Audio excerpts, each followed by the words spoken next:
Good morning, YouTube friends. It's your buddy Choppadong, and I'm coming at you with another episode of DFS Diary. NHL style, we're going to break down a 12-game slate today. We've got the day off for NBA, basically 2 games. If you want to play 2 games, treat it like hockey yesterday. Let your freak flag fly. Just do whatever it is that you think is going to get you a leg up on the competition. While I'm a pretty conservative guy and I don't advocate reckless gambling or anything like that, I do recommend taking chances on 2 game slates because you're going to need that one dude who has the game winning night. And sadly, if he's at all chalky, you're going to need him in cash if you're going to win. Otherwise, you got no shot.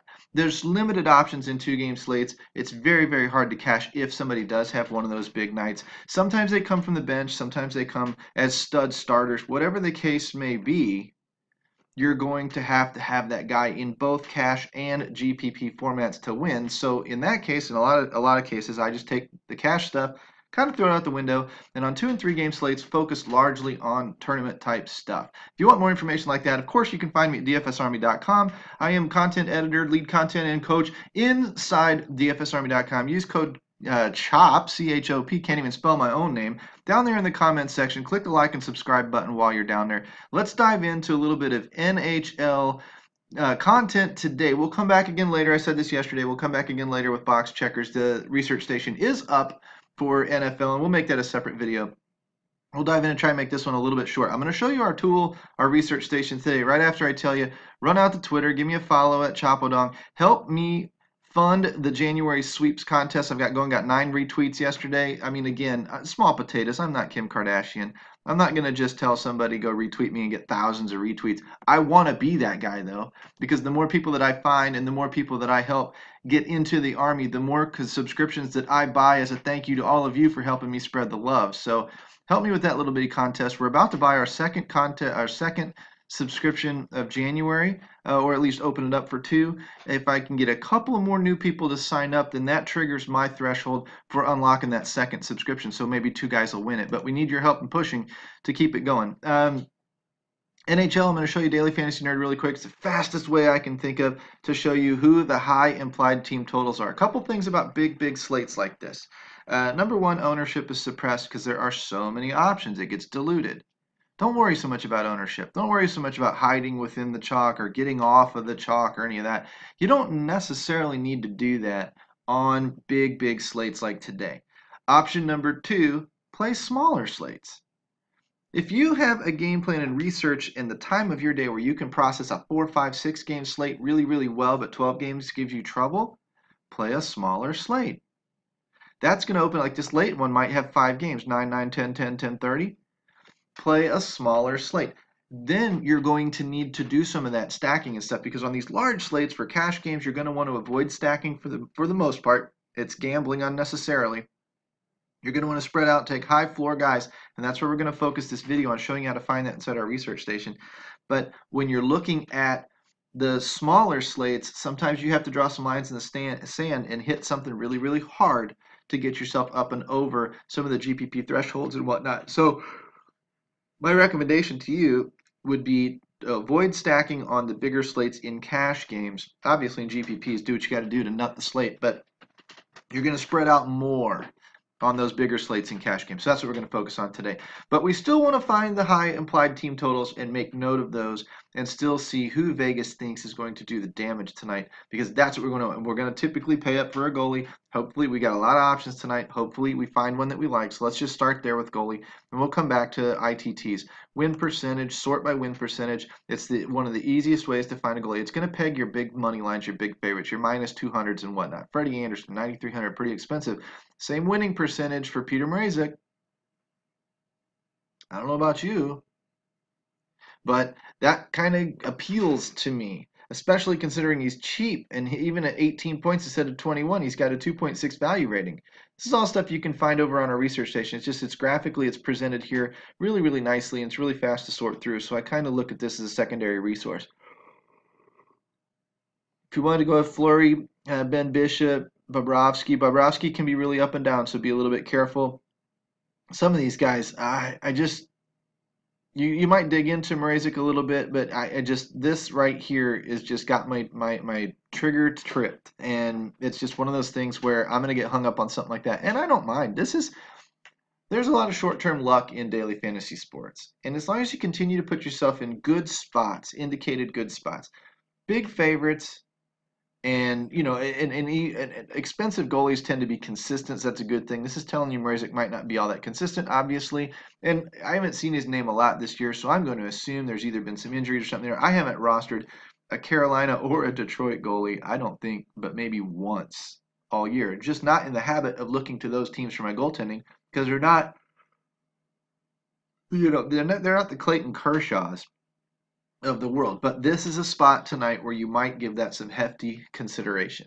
Okay, so these would be the two I'd look at the most. I would opt into some of these other guys as well. That gives me 3 or 4 to choose from. Surely out of 3 or 4, I can narrow down my research and find one that's going to get me the win and going to post me a cash safe type of number tonight. Okay, going into I centers because there's just fewer of them than there are even defenders and wings. So it helps me sort by game score or implied team total. Easy enough. 3.76. So Florida or Toronto, sorry, is up there, way up the list, right? Then Carolina, which Carolina is interesting, facing Detroit. Vegas thinks they're going to score a lot. I would go to NHL.com. I'd look up what their offense has been doing the past couple of weeks. I think they're on the uptick, but I don't know if that warrants um, being the second highest rated team on the night on a 12-game slate. It's interesting for a team that's down there in the high 20s, 28, 29. In a lot of cases for stretches, their 30-day numbers were last in the league as far as goals for per game. So man, I would temper some expectations there. I might take 1 or 2 guys out of there, but like I said, I'm not going to stack this team. Tonight in cash games, I might take Aho and then run. Up here in Toronto, might take a couple of guys off of that team and run. Aho's the first name that comes to mind on Carolina as far as having a floor, so that's probably where I would go. 3.43 is San Jose. Obviously, both of your defensemen, Burns and Carlson, are in play. If you're going to pay up for that spot, those would be names that would pop off the head really quick. Couture had a decent night last game out. There's always Timo Meyer, some names like that might be worth looking into. Scrolling down a little bit, Dallas with Sagan, and we need to find out who that third line guy is going to be that's going to be on the Sagan line because it's probably not the guy that was on there last night or the night before. They rotate that one through, and that's usually very, very cheap value for us. Chicago, we're already down to about the 5th team. 1, 2, 3, 4th team is Chicago. I'm sorry, Dallas. Hello. What the hell was I looking at? Vegas is the 5th team. Carlson, stats, and he's new to the team again, coming back off of injury and whatnot. I think he scored a goal last time out too. I'm looking at centers. There are others obviously to consider, but these are the teams that you might be focused on: Toronto, Carolina, San Jose, Dallas, and Vegas. Okay, maybe some Columbus, maybe Tampa Bay. Always good to look at Pittsburgh. Now we're starting to get a little deep. We're still running over a 3 on implied team total. I get asked all the time: is there a threshold? Threshold's dictated by the slate. Tonight, I've got, 7 or 8 teams above a 3.25. I'm not looking at a 2.9. Whereas on other nights on a 5-game slate, I'm looking for top 2 or 3 teams. I may have to, maybe a 3.2, a 3.1, and a 2.9, and a 2.85. And I may have to be looking at the 2.85 and the 2.9 as one of the higher scoring teams that night. But tonight, don't need to go there. So I don't really, the number 3 is pretty arbitrary. I'm really just looking for how many teams, top 3, 4, 5 teams. I can process that kind of information. I can look at their numbers. I know that I'm lined up in a fairly competitive spot every single night out. Some nights are going to be good. Some nights are going to be bad. It's just going to be the way that it is. It's one very, very easy, very minimal way to process a slate, especially if you don't know that league that well. You don't have to know the league even as well as I do, and I don't know it as well as a lot of people, but you don't have to know the league as well to be competitive on nights like that. And in tournaments, it's all we need is to be competitive. So kicking over off of here, going into the research station at dfsarmy.com, what I'm looking for in this, we've got all sorts of tools for you. We've got today's games lined up with all sorts of pretty statistics on there. for you, greens and reds and all sorts of stuff that you can read through really, really easily. Games played, last 10 on the road, etc., etc., etc. Good team numbers. We can look for line combos, and we can see that up in here in Minnesota in the last 10 games, Eric Staal's pumped a ton of shots on goal. That's very, very good. He's scored 3 goals as a result. That's very, very good. In his last 5, he's got 2 goals and his 17 shots on goal. So he's ascending. He's actually being more active and getting better results over the last 5 games than the last 10. So you would think that would hit our radar. On the next page, I'm going to show you when we're looking at the L10s and the L5s. Strictly for fantasy points, you'd think that Eric Staal would be one of those names. Now, Minnesota wasn't very high on my implied team total list. I'm just showing you this graphically so that when you gain access to this by being a VIP, then you can come in here and you can play with yourself and have an idea what it is that you're looking at. Green is good, red is bad. The page that I pay the most attention to is the skaters page. And yes, I will cut down my teams. I will click these guys on and then run with just 4 or 5 teams. I'll sort by the last 10 and then look at the last 5. And I'll come all the way over here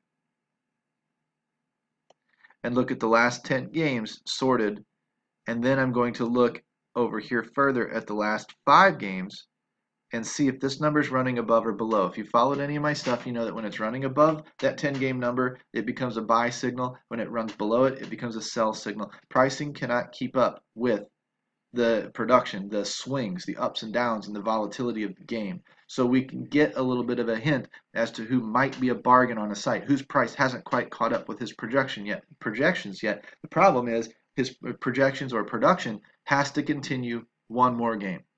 When we find him after 2 or 3 games, we need it to continue for a while. Some people can extend their hot streaks in baseball and hockey for several games. That's when we ride that train. Some of them will only do for 2 games or 3 games, and we time it wrong, and we get on the train right when the train falls off the cliff.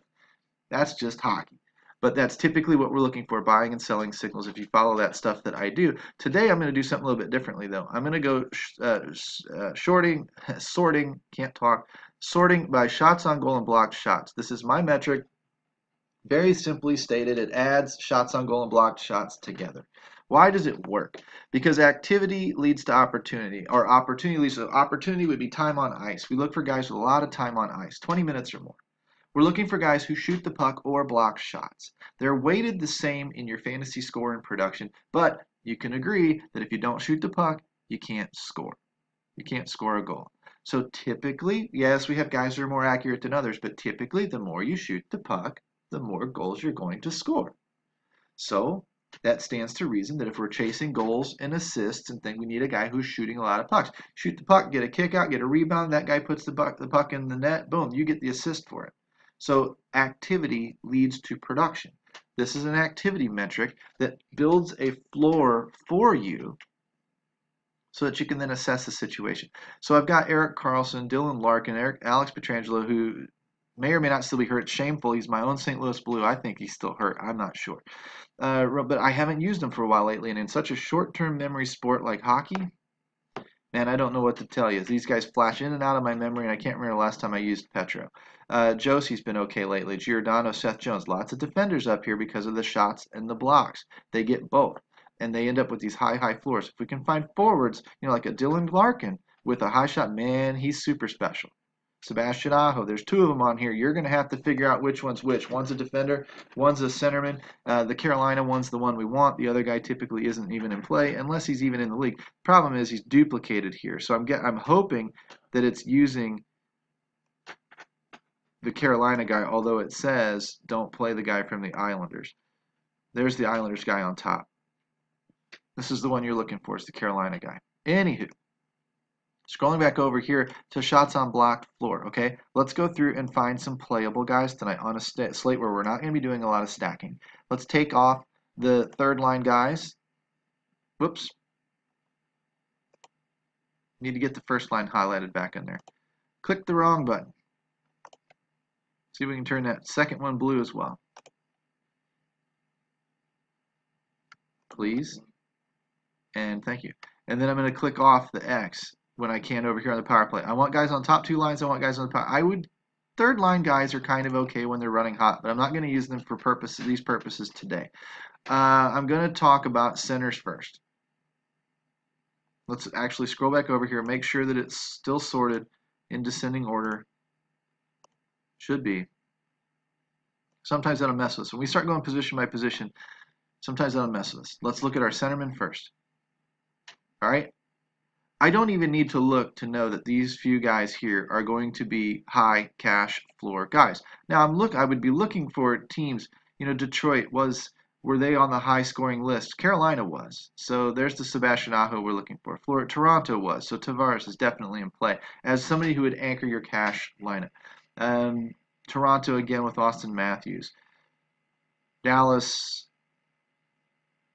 Tampa Bay was on there a little bit. So, but generally we can also override that a little bit. Like let's say we want to consider a guy as a one-off. We're going to come over here and say that the floor is built really, really high. Look at the average production that these guys are cranking out. Some of these guys down in here, they shoot the puck a little bit more, but Tavares, Couturier, Horvat, they're not getting the results that somebody down here is getting over the last 10 days, like a Monahan or a Matthews, right? You'd probably confirm that over here in the L5 numbers as well. Stamkos has kicked it up a notch, 30 points per game his last 10. Pretty darn strong. 33 shots are up there. These are the guys I'm looking at. I'm using these columns in conjunction with each other to tell me a story. I'm looking at 51 over the last 10 days. What's half of that? 26, 27 is a little bit of a bump, right? So he's got he's shooting a little bit more lately. That's a good sign. 25 is better than half of 47. 25 is better than half of 47. 20 is a little bit worse than half of 43. So, but it's really largely the same. It's really close. 17 is a bit of a drop off compared to the 41. So Tavares that's probably why he's cooled off some. It's probably why his 17.4 is down a little bit. His 14.2 is down a little bit, right? So you can see how these things start to tell you that story. But these are your playables. Larkin, Aho, Barkov, Tavares, Couturier, Horvat. You're going to need to take one of these. If you're looking for some value that's on this list, it's high on this list, you can run and cross-check them. Look at some of these guys getting big bumps. 22 for Stamkos. Did I tell you Stamkos was running hot lately? 22 as opposed to 33. So that was 11 in those previous 5 games. And then in the second set of 5 games, 22, double the production. As a result, his 29.2 has become a 37.8. Does it stand to reason that these numbers work? That this cheat sheet works?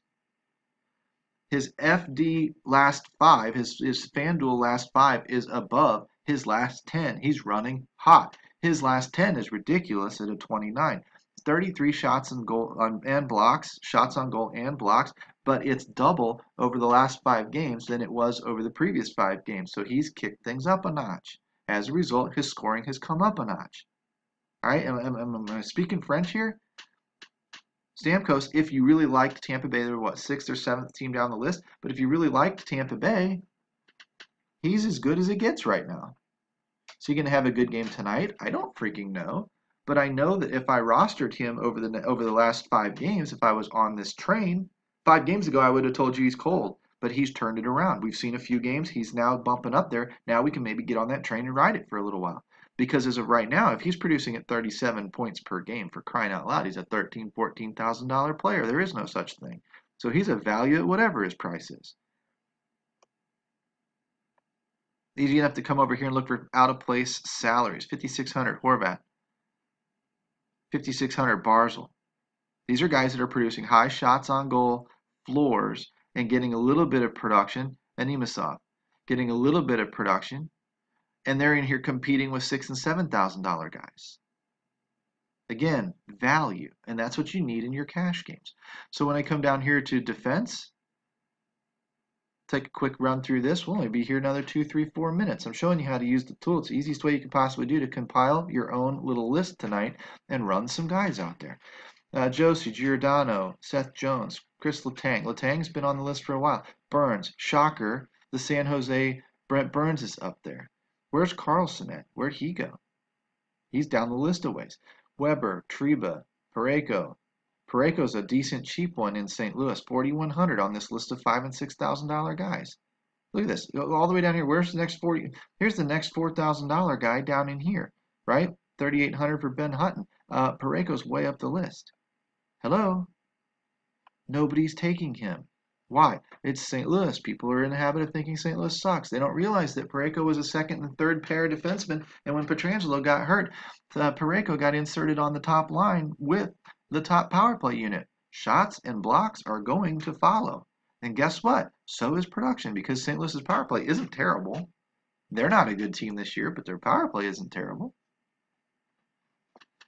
So he's a good cheap access to somebody who might have a high floor, and that's what you're looking for. So let's scroll on over here a little bit. Let's see what these numbers look like. 50, 49, 49, 45. This is an obscene set of numbers, and that's what defensemen do for you. Look at these numbers. Anything over about 24 or 25 is running hot. Giordano, Seth Jones, Brent Burns, Victor Hedman. Hedman's a big key in that Tampa Bay offense. Hedman and Stamkos. Bye. See ya. Don't need any more exposure to that offense. And you're taking your best shot. 22 points on an average of 19. 19's a high floor. If that's what he's running, that's a high floor. 26 points for Giordano right now over 10 games. Are you kidding me? And 28 running above that still? Are you kidding? 21 for Yandel and a 21 holding steady over 10 games. I mean, these are just ways. Now you'd look at somebody like the 8.6 and the 6.7. Mike Riley's not much to look at. 7.5, 9.8. Let's find somebody who's really cool. There's a 7. 7 and a 10, not so great. 6 and a 10, not so great. Treba, Provorov. These guys are not producing. They're all shots and blocks. So if they're going to be all shots and blocks and they're not producing goals and assists for me, they better be damn cheap. So let's look at Treba and Provorov. And Treba 4,800, Provorov 4,900. I'd rather have Parayko at 4,100. Save the $700 and move on. I mean, this is just too logical. The problem is we're dealing with a game with a lot of volatility and a lot of short-term luck in it. So it defies logic when you do the right things and you look at the leaderboard at the end of the night and go, why the hell am I getting my ass kicked? Well, pucks bounce funny, man. It's a volatile game, but if you do this over the long run, you should be okay. You should be very competitive. If not, slightly ahead of the game. You're going to have your good nights. You need to be exposed to upside contests so that when you have your good nights or your great nights, you get paid more than a double up. It's very, very easy to become risk averse in the situation and say, I don't win much. I need to maybe play double ups because I'll win them more. Yes and no. Yes. You need to be playing those contests that you win more frequently than anything else. But no, because you need to be getting paid on the good nights that you do have. You can't make up, if you can't beat, say, 60% of the double ups you enter, you're not going to be a long-term winning player. However, if you only beat 45% of them, but the nights that you do win them, you get way up the list and you're in, out of 100 people, you're in, say, the top 10.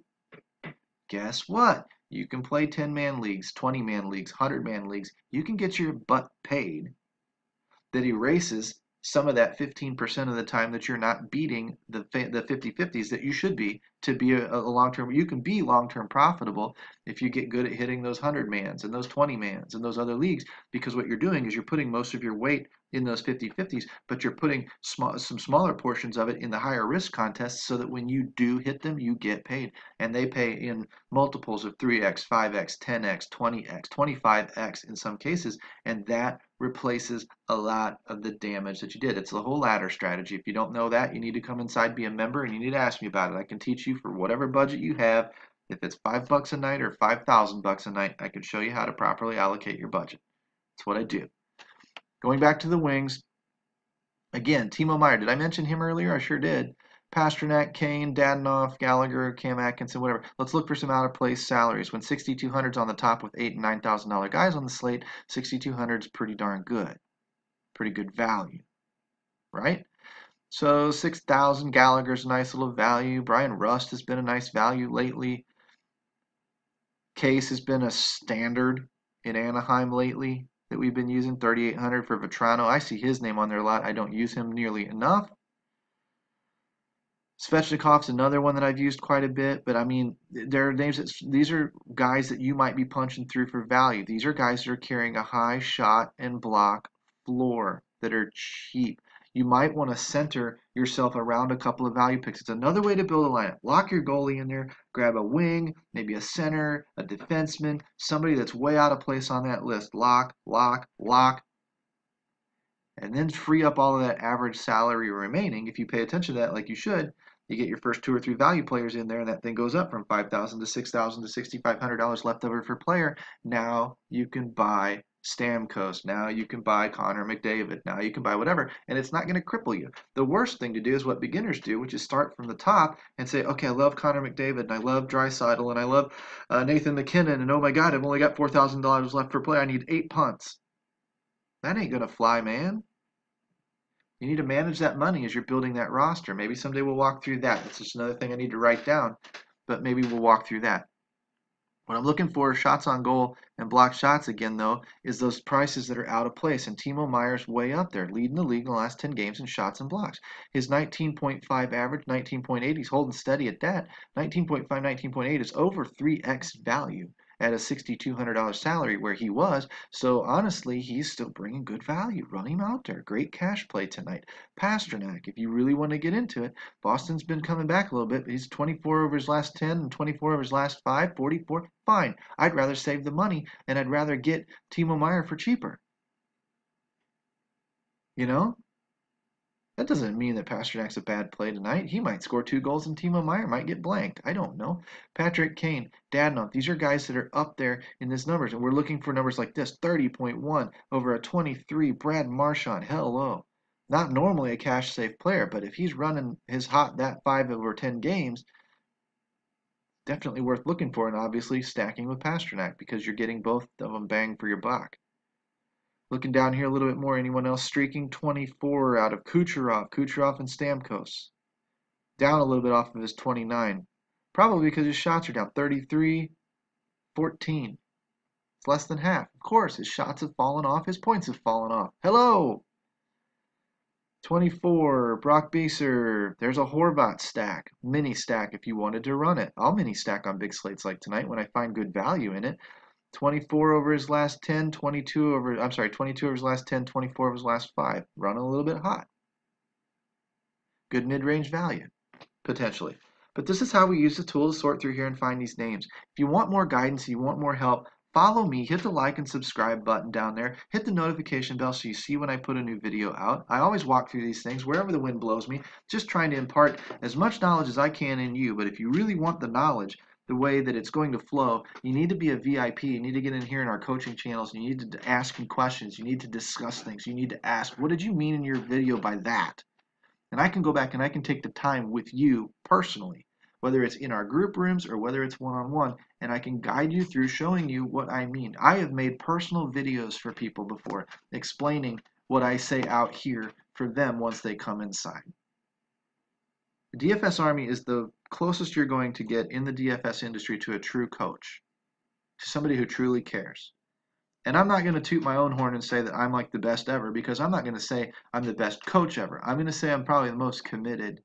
I'm probably the most dedicated to your game and your winning. But we got a lot of guys just like me that are experts in NBA and NFL and other places that don't hopefully make themselves so busy that they can't spend time with you, the members. But and believe it or not, you'd think we're super, super busy, and we are.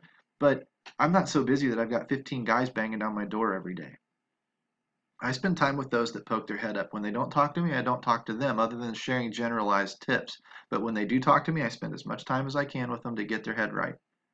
That's my commitment to you. Help me spread the love out on Twitter with retweeting that tweet. Help me by becoming a DFS Army VIP if you're not one, because that's going to unlock your own chance to get paid back for your month. But it's going to unlock the coaching and the tools and all of the stuff that we do inside DFS Army in the community. You see our track record. You see us winning. You see our names on leaderboards all the time. We help people get better. That's what we do. Follow the link in the comments section, dfsarmy.com. Use coupon code CHOP. Knock that 10% off your price, CHOP. And I will see you later with box checkers. This one ran long, 30 minutes. I apologize for that. But hockey is just always a lot to cover, especially on huge slates. Hopefully you got a little bit of nugget. You got a little bit of guidance. You got to see all the numbers and stuff. You can make up your own minds. And I will see you guys on the leaderboards. Take care.